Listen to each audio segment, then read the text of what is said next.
মানে itu amak mondirut iya tihilak bufel गासिबो धुप दियाय নাই dilu nih dilu mau mau दे agak bisa ke kayak apa apa जाथो কি হনে আর কি লাগে এই নেব হর থুক खादा आमाइसो ए भाइ लाग्यो नै ए 12 जाते नै हो याबो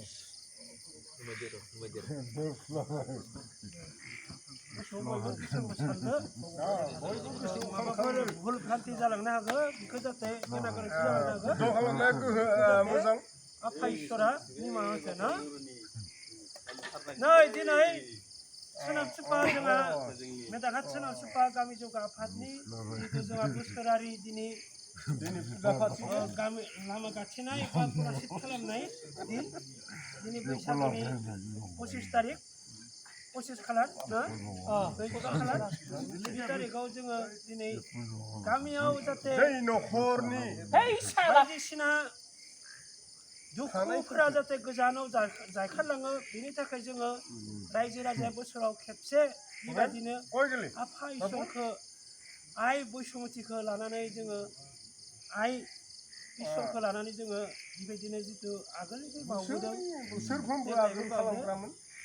जाहाथे निमाहा होयो नै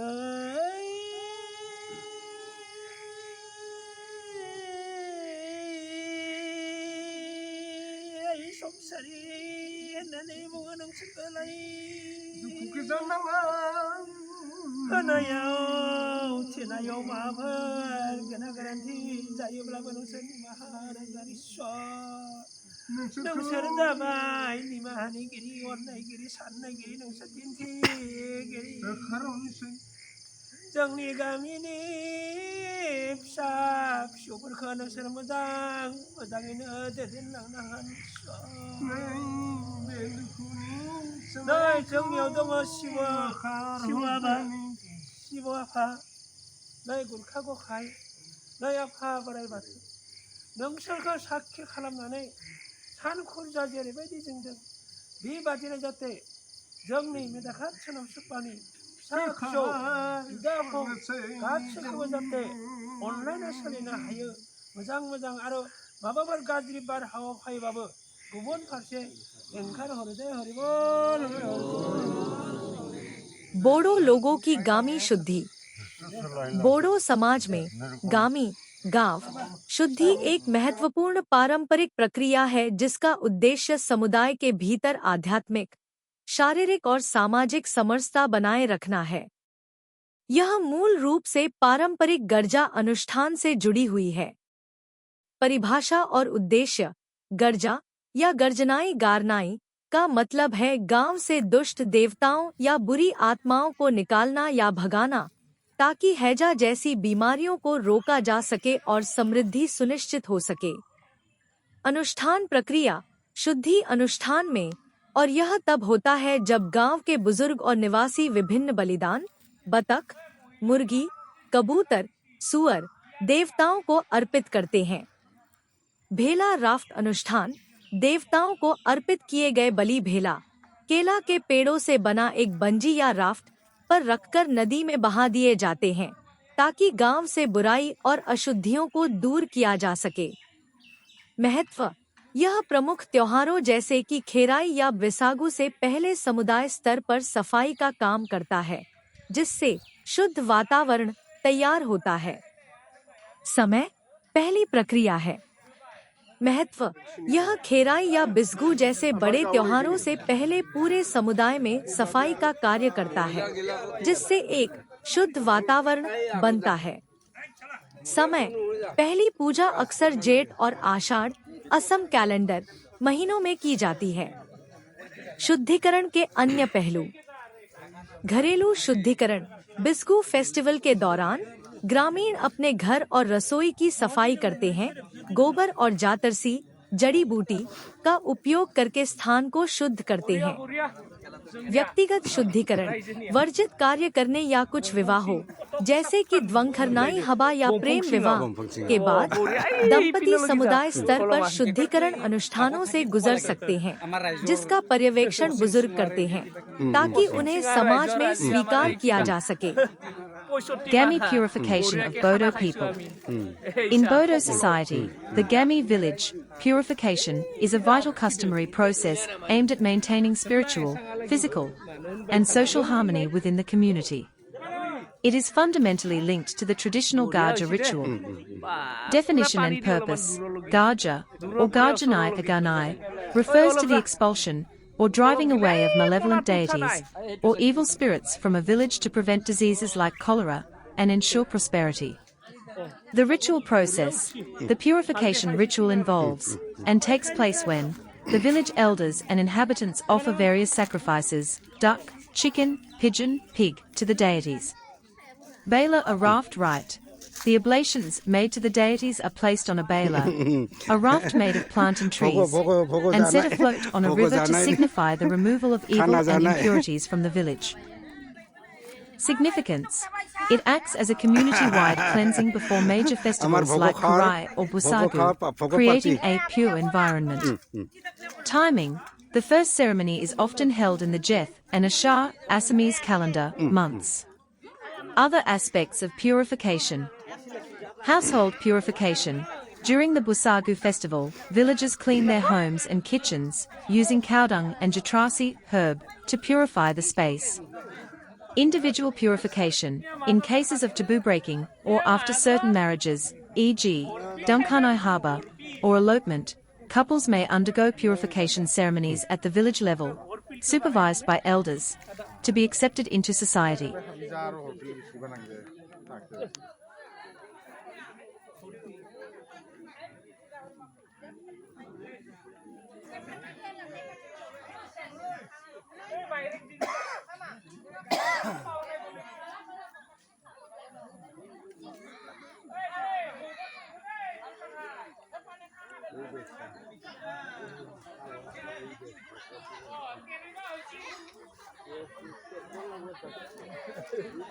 Kura beri ada fang deh. Asana?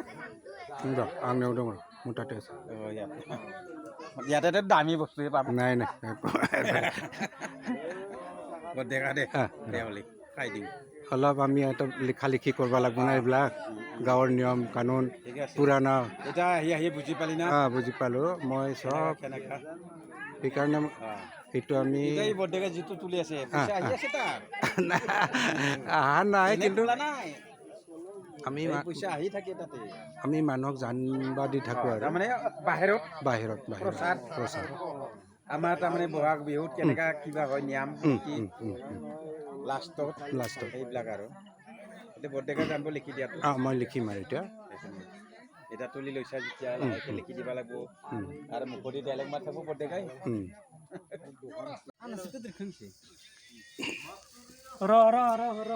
आरामसे खालामबाय थानोसै नोङो दैखौ सारना होनाय इखिजा सार अलमान साइडसो दै सार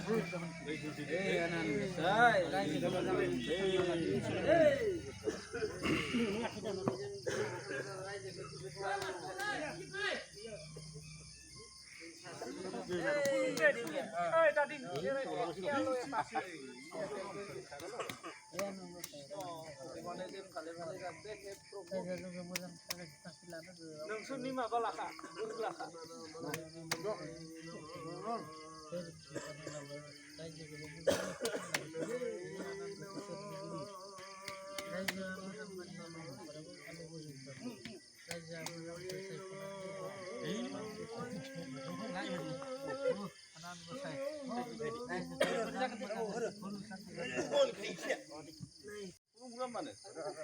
itu আমাৰ মন্দিৰত এই এটি হিলক ফেল गासिबो धुप दियाय নাই ৰ দিলো নিদিলো মই মাল দৰ কৰবা নালাগে দে আগা পিছকে সেয়া কা ৰ আফা যাতো কি হনে আৰু কি লাগে এই নিবো হৰ খৰখাদা আমাইছে এই ভাইলা দে নাই এই 12000 নে বহুত যাব गोसोआव बयबो गोसोखौ सानदो माबाफोर भुल भ्रान्ति जालांनो हागौ बेखौ जाहाथे गेना गोरोन्थि जालांनो हागौ आफा इसोरा निमाहा होथों ना नै दिनै सोनाब सुपा जोंहा मेदाघाट सोनाब सुपा गामि जौगा आफादनि जितु जोंहा बोसोरारि दिनै गामि लामा गाथेनाय बा गलासित खालामनाय दिन दिनै बैसागुनि 25 तारिख 25 खालार ना 14 खालार बे तारिखआव जोङो दिनै गामियाव जाहाथे न'खरनि बायदिसिना दुखुफोरा जाहाथे गोजानाव जायखारलाङो बेनि थाखाय जोङो रायजो राजाया बोसोराव खेबसे बेबायदिनो आफा इसोरखौ आइ बैसुमतिखौ लानानै जोङो आइ इसोरखौ लानानै जोङो बेबायदिनो जितु आगोलनिफ्राय बावबोदों जाहाथे निमाहा होयो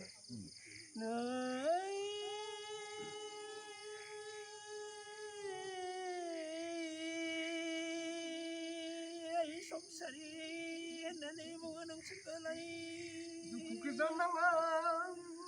होनायाव थेनायाव माबाफोर गोना गोरोन्थि जायोब्लाबो नोंसोर निमाहा होनांगोन नोंसोर जाबाय निमाहानिगिरि अननायगिरि साननायगिरि नोंसोर दिन्थिगिरि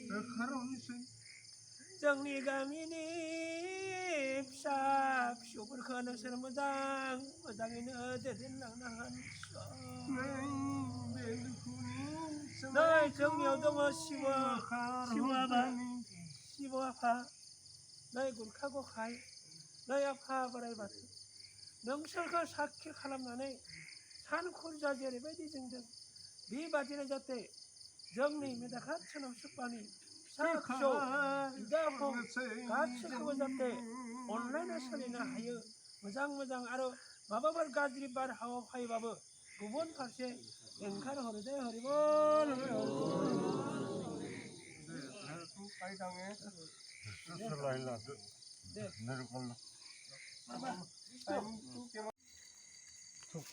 र'लै सिगां दिहुनग्रोदो दे नोंनिखौ लगायग्रो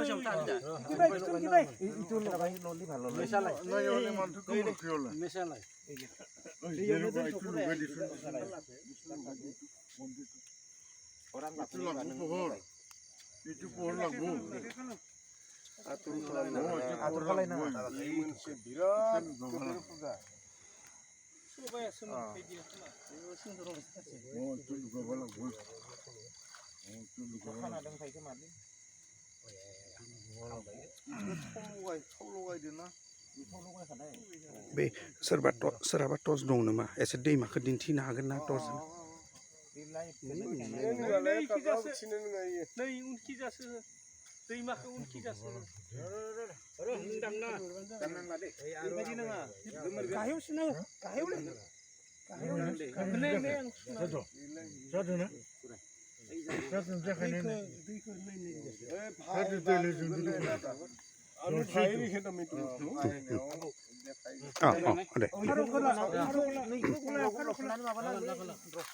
र' साखि खालाया होआखै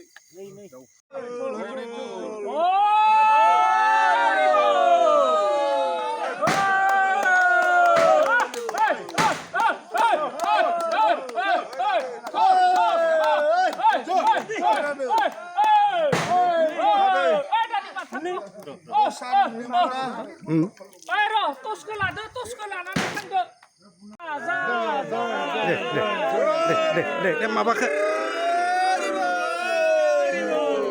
सोरबालाय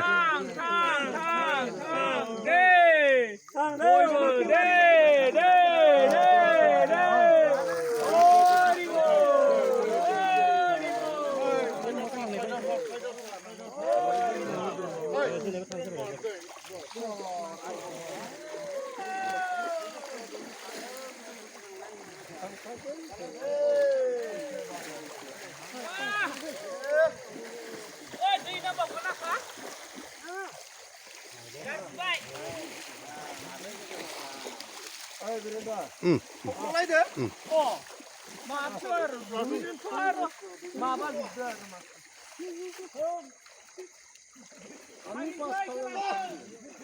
আমি 500